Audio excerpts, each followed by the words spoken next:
বন্ধুরা এরকম ভিডিও পেতে সাবস্ক্রাইব করে বাংলাদেশের এক ছোট গ্রাম কালীগঞ্জ। গ্রামটা খুব শান্ত, কিন্তু গ্রামের শেষ প্রান্তে একটা পুরনো শ্মশান ঘাট ছিল। সূর্য ডুবে গেলে কেউ ওই পথে যেত না। গ্রামের মানুষ বলতো প্রতি অমাবস্যার রাতে সেখানে নাকি সাদা কাপড় পরা এক ছায়ামূর্তি দেখা যায়।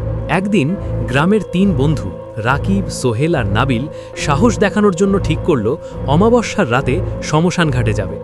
সবাই তাদের নিষেধ করল, বিশেষ করে গ্রামের সবচেয়ে বয়স্ক মানুষ করিম চাচা। তিনি বললেন, ওখানে যেও না, সবাই ফিরে আসে না। কিন্তু বন্ধুরা হাসতে হাসতে বলল, ভূত বলে কিছু নেই। রাত 12টা, চারপাশে কুয়াশা। শ্মশান ঘাটে ঢুকতেই তারা দেখল বাতাস হঠাৎ ঠান্ডা হয়ে গেছে। গাছের ডালগুলো অদ্ভুতভাবে নড়ছে, অথচ বাতাস নেই। হঠাৎ দূরে একটা সাদা অবয়ব। রাকিব ফিসফিস করে বলল, দেখেছিস? সাদা অবয়বটা ধীরে ধীরে তাদের দিকে এগিয়ে আসছে। পা দেখা যাচ্ছে না, মাটির উপর ভাসছে। নাবিল ভয়ে কাঁপতে কাঁপতে মোবাইলের টর্চ জ্বালালো। আলো পড়তেই অবয়বটা মিলিয়ে গেল। চারপাশ নিস্তব্ধ। ঠিক তখনই পিছন থেকে একটা ঠান্ডা হাত রাকিবের কাঁধে। রাকিব চিৎকার করে ঘুরে দাঁড়ালো। কেউ নেই, কিন্তু মাটিতে দেখা গেল ভেজা পায়ের ছাপ। শ্মশানের ভেতরের দিকে যাচ্ছে। সোহেল বলল, চল ফিরে যাই। তারা দৌড়ে বেরিয়ে এলো। গ্রামের সীমানায় পৌঁছেই রাকিব হঠাৎ থেমে গেল। তার চোখ ফাঁকা, মুখ সাদা। সে ধীরে ধীরে বলল, ও আমাদের সাথে এসেছে। বন্ধুরা পিছনে তাকাল। দূরে কুয়াশার ভেতর আবার সেই সাদা ছায়া দাঁড়িয়ে আছে।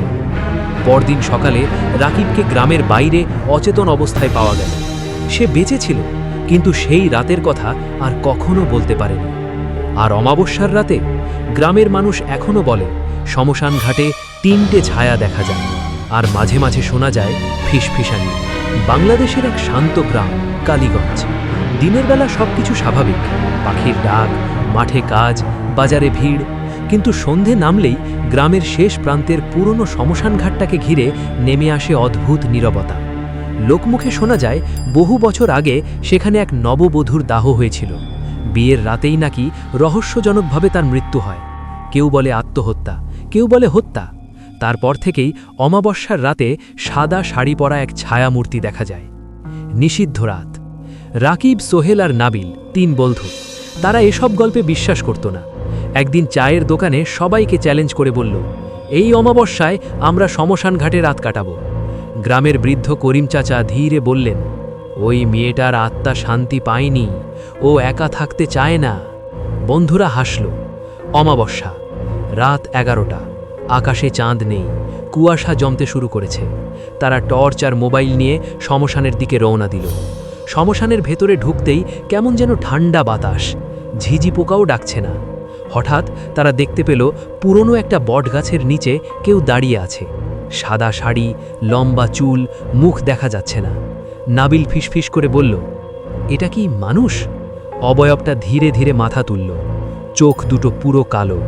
সোহেল টর্চের আলো ফেলতেই অবয়বটা মিলিয়ে গেল। চারপাশ নিস্তব্ধ। ঠিক তখনই শোনা গেল কারোর পান্নার শব্দ। মেয়েলি গলা, খুব কাছে আবার দূরে। রাকিব হঠাৎ বলল, তোরা শুনছিস? কেউ বলছে ফিরে যা। হঠাৎ মাটির ওপর ভেজা পায়ের ছাপ দেখা গেল। ছাপগুলো তাদের চারপাশে ঘুরছে। তারপর হঠাৎ নাবিল চিৎকার করল। সে মাটিতে পড়ে গেছে, তার গলায় লাল দাগ। সোহেল তাকে তুলতে গিয়ে দেখল তার নিজের হাত বরফের মতো ঠান্ডা হয়ে যাচ্ছে। কেউ যেন ফিসফিস করে বলছে, আমাকে একা রেখে যেও না, ফিরে আসা না না আসা। 3 জন দৌড়ে পালালো, কিন্তু দৌড়াতে দৌড়াতে তারা বুঝল পথটা শেষ হচ্ছে না। যত দৌড়ায় ততই আবার শ্মশানের ভেতরে ফিরে আসছে। হঠাৎ রাকিব থেমে গেল। সে ধীরে ধীরে পিছনে ঘুরল। তার মুখে অদ্ভুত হাসি। সে বলল, ও বলছে একজনকে ওর সাথে থাকতে হবে। সোহেল আর নাবিল ভয়ে জমে গেল। পরদিন সকালে গ্রামের লোকেরা শ্মশান ঘাটের কাছে শুধু সোহেল আর নাবিলকে অচেতন অবস্থায় পেল। রাকিব নেই, কোথাও নেই। কিন্তু অমাবস্যার রাতে এখন শ্মশানে 3টে ছায়া দেখা যায়। একটা সাদা শাড়ি পরা, একটা বাচ্চা মানুষের অবয়ব, আর আরেকটা দাঁড়িয়ে থাকে একটু দূরে।